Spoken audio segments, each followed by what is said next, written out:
दोस्तों, दिनाक्षी short hand में आपका स्वागत है। अगर आप चैनल पर नए हैं तो चैनल को सब्सक्राइब करें और बेल आइकन ज़रूर दबाएं। आज की संपादकीय डिक्टेशन 784 शब्दों की एक डिक्टेशन रहेगी जो कि 80 शब्द प्रति मिनट की गति से बोली जाएगी। अगर आपको इस डिक्टेशन की स्पीड को 100 शब्द प्रति मिनट करना हो तो आप YouTube पर स्पीड के ऑप्शन में जाकर स्पीड को 1.25 कर सकते हैं। इस डिक्टेशन की डेमो आउटलाइंस आप हमारे टेलीग्राम ग्रुप से प्राप्त कर सकते हैं।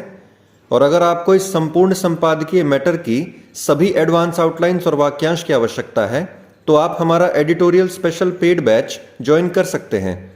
एडिटोरियल स्पेशल पेड बैच में दी गई एडवांस आउटलाइंस और वाक्यांश की सहायता से आप शॉर्ट हैंड को 120 प्लस की गति में लिखने में सक्षम होंगे। इस बैच को ज्वाइन करने के लिए आप डिस्क्रिप्शन बॉक्स में दिए गए मोबाइल नंबर पर व्हाट्सएप कर सकते हैं। तो चलिए डिक्टेशन को स्टार्ट करते हैं। डिक्टेशन 5 सेकंड बाद स्टार्ट होगी। Ready, start. कश्मीरी हिंदुओं को संबोधित करते हुए राष्ट्रीय स्वयंसेवक संघ के प्रमुख मोहन भागवत ने यह जो कहा कि उनकी वापसी इस तरह होनी चाहिए कि उन्हें फिर उजाड़ा न जा सके, उस पर सरकार ही नहीं सभी दलों को गंभीरता से ध्यान देना चाहिए।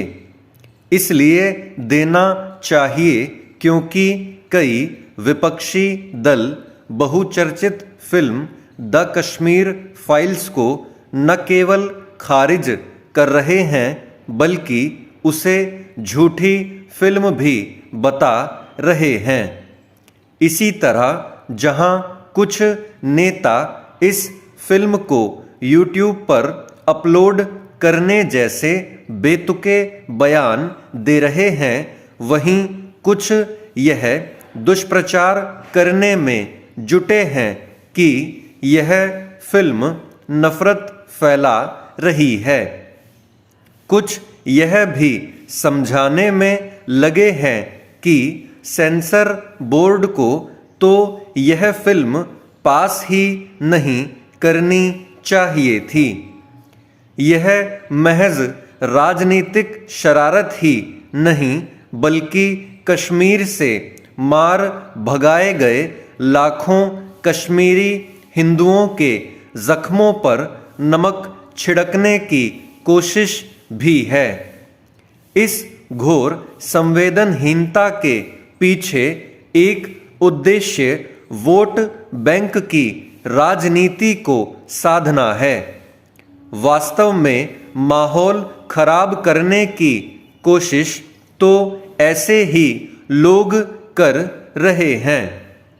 वे यह देखने से इनकार कर रहे हैं कि कोई भी फिल्म तभी लोकप्रिय होती है जब वह लोगों के दिलों को छूती है।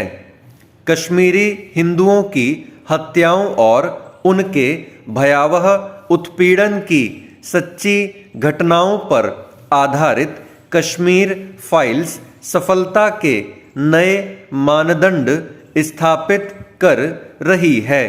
तो इसीलिए कि उसने 32 साल बाद कश्मीर के दिल दहलाने वाले सच को सामने लाने का काम किया है।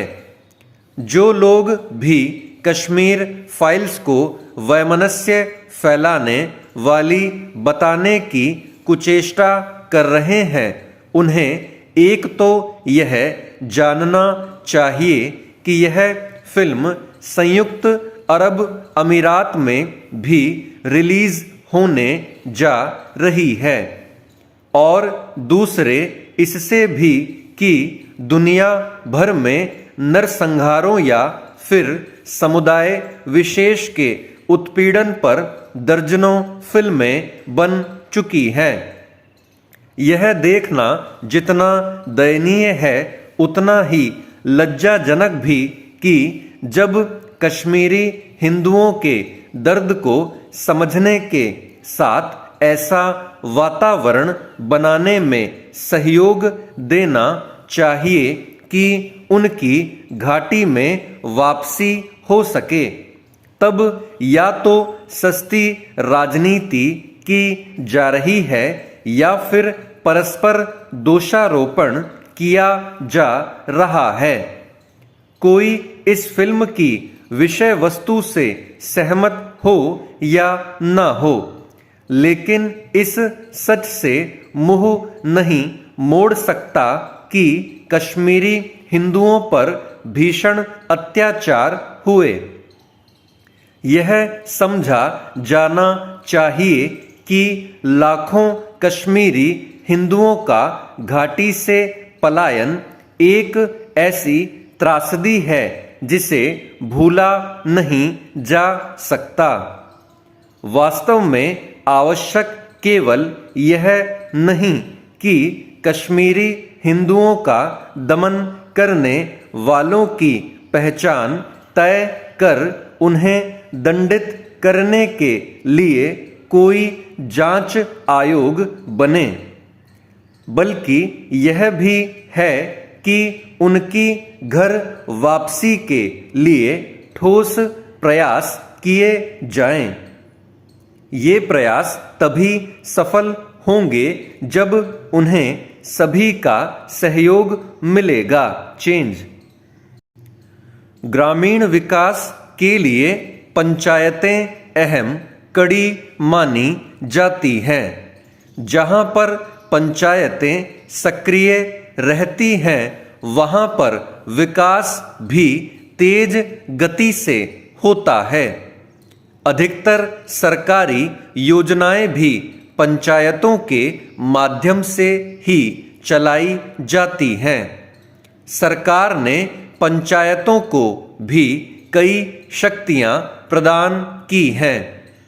पहाड़ी राज्य हिमाचल प्रदेश में तो पंचायतों की और भी ज्यादा अहमियत है। यहाँ पर अधिकतर पंचायतों का प्रतिनिधित्व भी आधी आबादी करती है। पंचायत की गतिविधियां चलाने के लिए पंचायत घर भी होना आवश्यक है, लेकिन राज्य की करीब 200 पंचायतों के पास भवन ही नहीं है। ऐसा भी नहीं है कि सरकार की तरफ से धन का प्रावधान नहीं किया गया है। सरकार ने हर पंचायत को 11-11 लाख रुपए की अग्रिम किस्त भी जारी कर दी है। भवन 6 बिस्वा जमीन पर बनेगा, लेकिन इन पंचायतों में भवन के लिए जमीन पर सहमति न होने के कारण इनका निर्माण नहीं हो पा रहा है। सरकार की तरफ से तो हर पंचायत में 3 मंजिला भवन बनाने की योजना है। हर पंचायत भवन पर अनुमानित 80 से 83 लाख रुपए खर्च होंगे। धरातल मंजिल के लिए 33 लाख रुपए निर्धारित किए गए हैं। इसमें प्रधान सचिव एवं अन्य पदाधिकारियों के बैठने की व्यवस्था होगी। प्रथम मंजिल पर ग्राम्य सभा हाल एवं रसोई होगी, जबकि ऊपरी मंजिल पर गेस्ट हाउस होगा। इसे किराए पर देकर आय भी अर्जित की जा सकेगी। इन भवनों के लिए जमीन चयन कर 1 वर्ष में निर्माण करने के निर्देश हैं। तय है कि जब पंचायत के पास भवन ही नहीं होगा तो सही तरीके से बैठकें भी आयोजित नहीं हो पाएंगी। पंचायत से संबंधित रिकॉर्ड भी सुरक्षित नहीं रह पाएगा। इसका असर विकास कार्यों पर भी पड़ सकता है। जब पंचायत प्रतिनिधियों के बैठने की सही व्यवस्था होगी तो वे सही तरीके से बैठक कर पाएंगे। पंचायत प्रतिनिधियों और वहां के लोगों को चाहिए कि वे इस तरह के सामूहिक कार्य के लिए एकजुट हों। जब धन का प्रावधान हो तो पंचायत के मध्य स्थित किसी भाग पर इनका निर्माण जल्द करवाया जाना चाहिए। स्टॉप। दोस्तों, डिक्टेशन अच्छा लगा हो तो वीडियो को लाइक और शेयर करें और चैनल को सब्सक्राइब करके बेल आइकन जरूर दबाएं। इस डिक्टेशन की आउटलाइंस आप हमारे टेलीग्राम ग्रुप से प्राप्त कर सकते हैं। तो चलिए अब आपसे अगली वीडियो में मुलाकात होगी। तब तक के लिए धन्यवाद।